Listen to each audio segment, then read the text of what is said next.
If you're happy and you know it, have you informed your face? If you're happy and you know it, have you exercised and that's made you happy?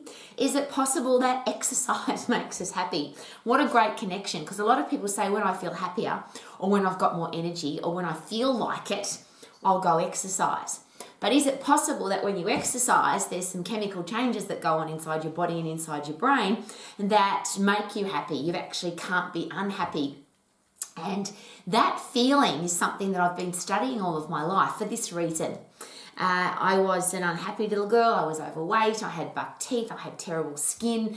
I just didn't like who I was very much until I started to exercise. And I remember very specifically, I was 13 years of age, there was music playing and I was exercising to music and I had never felt so good. I was puffing so I could hardly breathe, but I just had this euphoric feeling. I was so incredibly happy. And I decided from that day forward that that was going to be my life. I wanted every other little girl who didn't have self-confidence or didn't have high self-esteem or felt bad about her body could feel as good as I did that day. And that's been my driving force for the last 40 plus years of my life. So what does happiness and exercise have to do with each other? Because often we talk about happiness as a real rah-rah motivational weird stuff. And I find that really interesting because a lot of people, when you ask them what their goal is, regardless of what it is, it's usually to be happy. So I'll be happier if I lose weight. I'll be happier if I win the grand final. Or I'll be happier if I have a new car. I'll be happier if I get a different job. I'll be happier if I move house.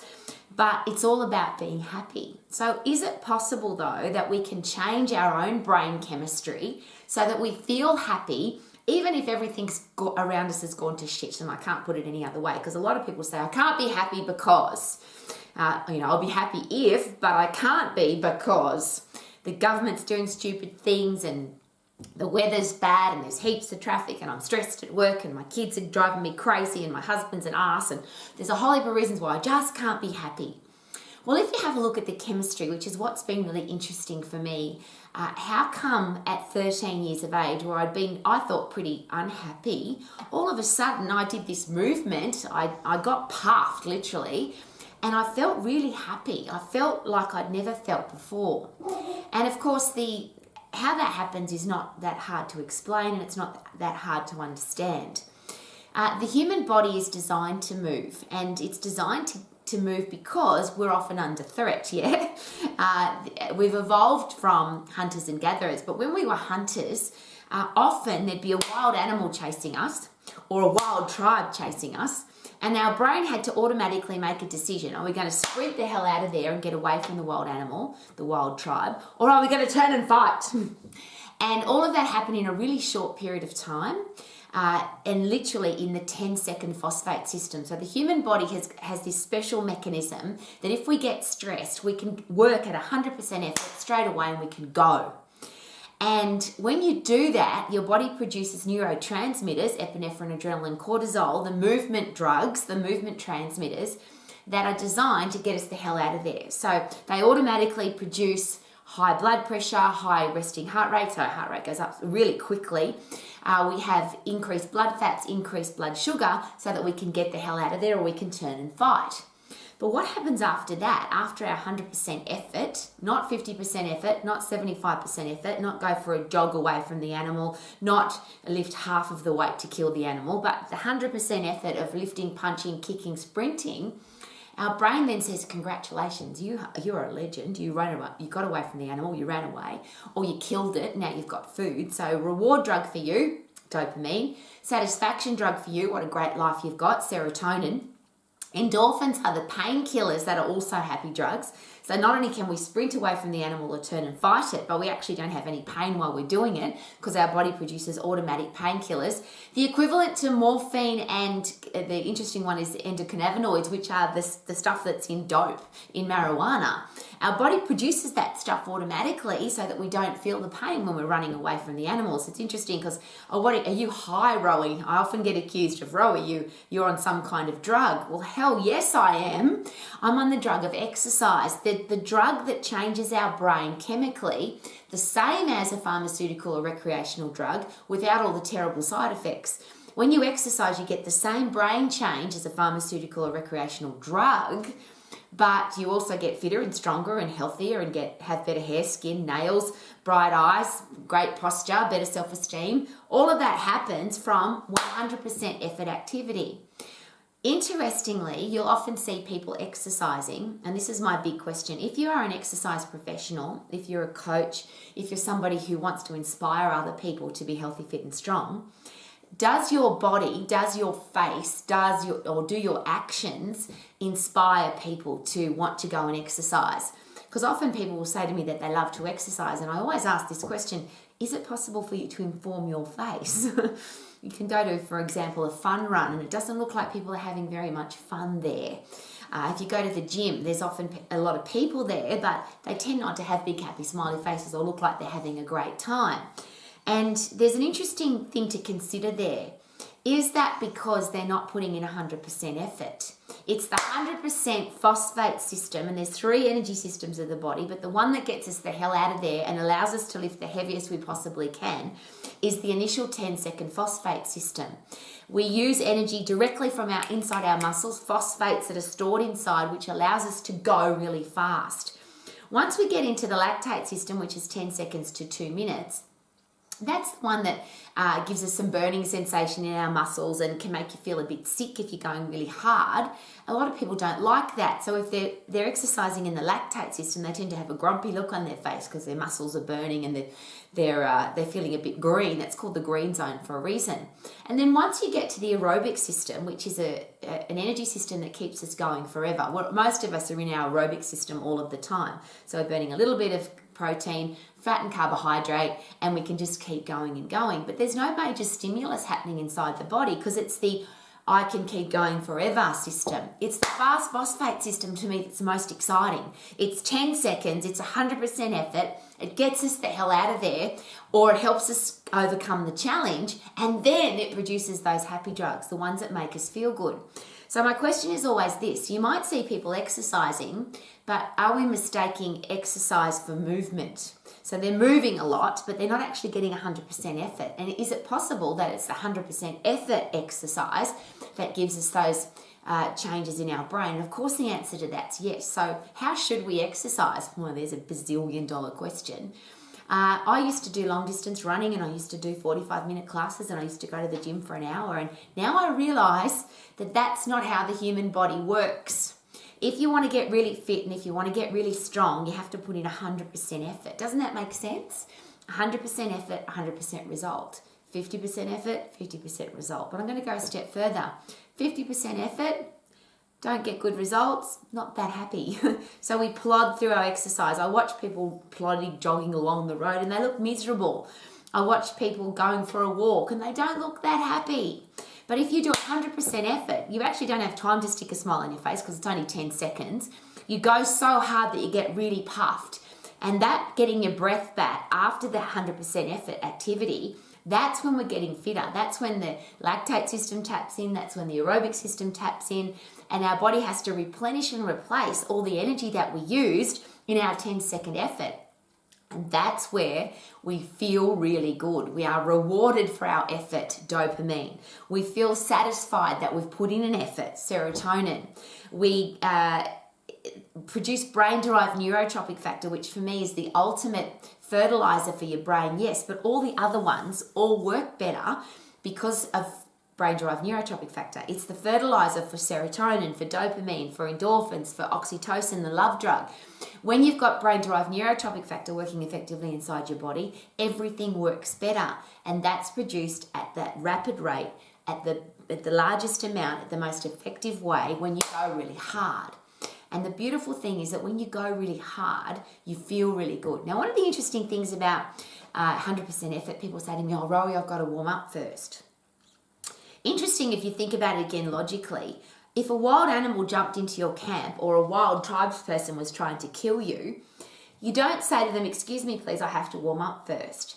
It's interesting how the human body will, if you have to put in 100% effort, those neurotransmitters, epinephrine, adrenaline, and cortisol, warm you up really quickly, which means you don't have to, I have to plod jog first, or I have to walk first, or I have to stretch first. We don't stretch and warm up to run away from the wild animal. We just have to run. I'm going to use it really, this is a personal example, but it's been a really interesting thing for me to observe. When I first started exercising at 13 years of age, and in fact I was exercising from 10 till 13, but I didn't do anything that was not on the floor. I didn't know how to exercise, so I just did what I knew, which was sit-ups and side leg raises and donkey kicks, and of course they're a silly waste of time, and certainly don't produce high intense activity happy drugs because it's such a low intense activity exercise. When you do side leg raises and donkey kicks and sit-ups, you're using such little muscles and they're putting in such little effort that you don't get the happy drug response. It's when you get into the upright position and start getting puffed that all the muscles in your body have to work really hard, even those little ones, and your heart and lungs have to work really hard, and your central nervous system and your endocrine system have to work really hard, so you get the major changes in your body. That's where it becomes really exciting. But I didn't know that. So from 10 till 13, I did floor exercises, sit-ups and side leg raises and donkey kicks, and I put a lot of ridiculous shearing forces across my joints. Then when I became, at 13, I knew that I wanted to be an exercise professional, but I didn't ask enough questions. I didn't learn my anatomy and physiology, and I put a lot more shearing forces across my joints. So I've become a mature old lady, chronologically, who has broken joints. Every joint in my body has been busted because of the silly exercises I used to do until I learnt my anatomy and how the human body works. So what that means for me as a mature woman, an old lady, is that when I wake up in the morning, I can hardly move. Literally, for me to get out of bed in the morning, and I would love to jump out of bed, but for me it's now become a literal impossibility because every joint in my body has been damaged so much from the silly exercises I used to do and the long distance plod jogging, plod. So the overuse injuries and the shearing force injuries, that my body doesn't work well. But here I am, bright and shiny, and I can sprint and I can jump and I can skip and I can punch, and I feel fantastic, even though I'm a mature, chronically advanced old lady. But the reason for that is the first thing in the morning, I get onto my cross trainer, and there's a reason for that because there's no pressure through my joints. There's no jumping, there's no running. A cross trainer, I can stand in the upright position and go absolutely flat out without putting any pressure through my joints. And what I do, very first thing, how would I describe it? I stumble to the cross trainer as soon as I get out of bed, and I go absolutely flat out. I don't warm up first, I just go. And what that does, I go as hard as I can, and as I'm getting towards the cross trainer, the beautiful thing about the transmitters in your brain, as soon as you tell your body that you're going to exercise, they start pumping. So I'll give you an example of that. If you've ever done a marathon or if you've ever done an Ironman or something where you couldn't sleep the night before because you thought you were really excited about the event, you are, because it's your body has already started producing epinephrine, adrenaline, cortisol, the drugs that are going to allow you to move when you get to the start line. So if you tell your body that you're going to exercise, you actually start creating that awesome stress that gets you ready to exercise. So I tell myself that on my stumbling effort to get to the cross trainer in the morning, and then I go really hard. And what it does for me, there's two things. My body warms up immediately, so my joints fill up with synovial fluid. When I get off the cross trainer after my 10-second sprint, I can walk like a normal person because my body's warmed up. But I didn't do that from slow exercise. I did that from high intense activity because I'm forcing my body to warm up in a hurry. The second part of that, though, when people say, Rowie, you're so happy all the time, you're unrealistically happy, and how can you be so happy? Well, I can't not be, because the first thing I do in the morning is I literally pump those happy drugs into my brain, because after I've done my first sprint, my body says, wow, legend. Dopamine rush for you, serotonin rush for you, brain-derived neurotropic factor, fertilizer for your brain so you can think clearly, you are more productive, you're more creative, you have a great start to the day, because I forced myself to have one. Not because I thought positive, I'm going to be happy. You can lie down all day miserable trying to tell yourself that you're happy, but the minute you put in 100% effort activity, that's when you change the neurotransmitters in your brain, and that's when you actually feel happy. Not, I'm going to force myself to be happy. You can't help it. It's a physiological response in your brain that forces you to feel really good. You can't just have pumped happy drugs into your brain and feel miserable. And I'll share again, the pharmaceutical and recreational drugs that people take, they produce the same feelings that we get when we sprint and when we lift heavy, when we put in 100% effort. The chemical change in our brain is the same as cocaine, heroin, methamphetamine, pharmaceutical, recreational drugs, smoking, drinking, gambling, all of those things without the horrible side effects. I share that on a regular basis because people spend a lot of money on drugs, pharmaceutical and recreational drugs, to try and feel happy. And I can do it, and you can do it in 10 seconds by doing high intense activities. Isn't that awesome?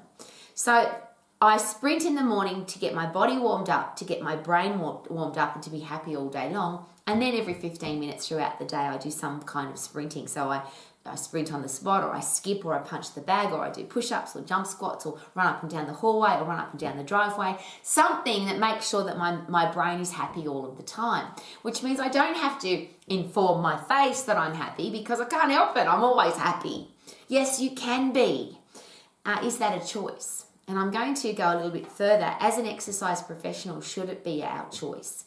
If we want to motivate and inspire people to exercise, is it our responsibility for it to be shining out of us? Yes, we should have the shiniest bright eyes and the best skin and the best nails and the best hair and the best posture. And we should be the healthiest, fittest, strongest people that people know. But ultimately, shouldn't we also be the happiest? And there's another reason for that. Have you heard people say this? If I was fit, or if I was strong, or if I lost weight, I'd be so much happier. Well, we are that. We've got a career that we love. We're doing what we're passionate about. We've got a healthy, fit, strong body that allows us to do whatever we want to do. Isn't that what everybody wants? And here's the challenge. If you're an exercise professional and you're miserable, so you've got a beautiful body and you've got a career that you love, but you're miserable, is it possible that people look at that and go, hell, what hope have I got? She's in great shape and she's healthy, fit and strong, and she's got a career that she tells everybody that she loves, but she's miserable all the time. Or her face doesn't show that she's a happy, positive person. I think it's a responsibility. I believe it's my responsibility to live and breathe what I want the world to be. I can't say if you look after your body, it will look after you, if I'm not looking after my body and it's not looking after me. And I've done some really stupid things to my body because I didn't learn my anatomy and physiology. I'm hoping that you as an exercise professional will learn and learn from my stupid mistakes. There's a good start. Learn your anatomy and physiology. Don't put shearing forces across your joints. Don't do long, boring, plod jogging exercises that waste people's time, particularly your own. And isn't it interesting that when you're really fit and strong by getting puffed and lifting heavy, then you can go and do whatever it is that you want to do. So if you're really fit from working at 100% intensity, go Rowie, go, then you can go, and it's very easy for me, and I do this quite regularly, because I'm so fit from sprinting. There's many times during the week, I take my dog out for a run, and I look at the clock and I go, oh, we've been out for an hour and a half. And there's been no effort required because I've just kept running because I've enjoyed the scenery, and I talk to my dog and I say my goals and smile and wave at people and have a great time. And that's one of the interesting things I will share with you. I'm often stopped while I'm running. How come you're so happy? Most people, when they're out running, they look miserable, but every time we see you, you've got a big happy smile on your face. You look like you're actually enjoying your exercise. I love taking my dog for a run because I am healthy, fit and strong, and I can. See, my long distance running now isn't to get fit and strong. That's just my recreational activity. I can run for an hour, hour and a half, 2 hours because I'm so fit and strong, because I get puffed on a regular basis, and because I lift heavy once, maybe twice a week. I've got a body that's capable of doing all the things that I want it to do physically, but it's also capable of all the things I want to do mentally. When you're really fit and when you're really strong, that brain-derived neurotropic factor, the fertilizer for your brain, is the thing that fertilizes your brain for neuroplasticity and neurogenesis. So you grow new brain cells and your brain changes. So you're not thinking the same thoughts all the time. You're not having negative thoughts. You're not thinking that you can't do it. Neuroplasticity of your brain says, hey, let's work out a way. How can we do it? Let's be more creative. Let's come up with great ideas to overcome challenges. That's what neuroplasticity does inside your brain, and that's produced by brain-derived neurotropic factor, and that's produced by high-intense activity. So can you be happy all the time? Of course, the answer is yes. Is that a choice? Yes, because we get to choose whether we do high-intense activity for 10 seconds or if we don't. And that's probably a very challenging question. If you're not prepared to put in 10 seconds of effort a few times throughout the day, is it possible then that you will be unhappy? and I'll go a step further, you probably will be unhappy. And even if you go to the gym for an hour, and even if you do a 45-minute class, and even if you walk for an hour, and even if you do a whole heap of plod jogging, half intense, 50% activity, you probably won't feel happy, because they're not the activities that produce happy drugs in our brain. The high intense activity, I always ask this question, when was the last time you got really puffed?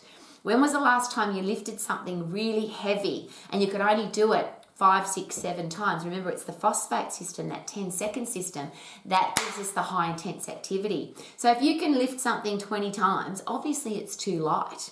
If you can lift it hard and fast within 10 seconds, and by the time you get to the end of 10 seconds, you can't lift another one, obviously you're in that high intense activity phosphate system. And there's a big part of that, if you are, my favorite expression, of course, when you're my age, if you want to stay young and strong for long, I'll rephrase, if you want to stay young and strong for long, you have to maintain your fast twitch muscle fibers.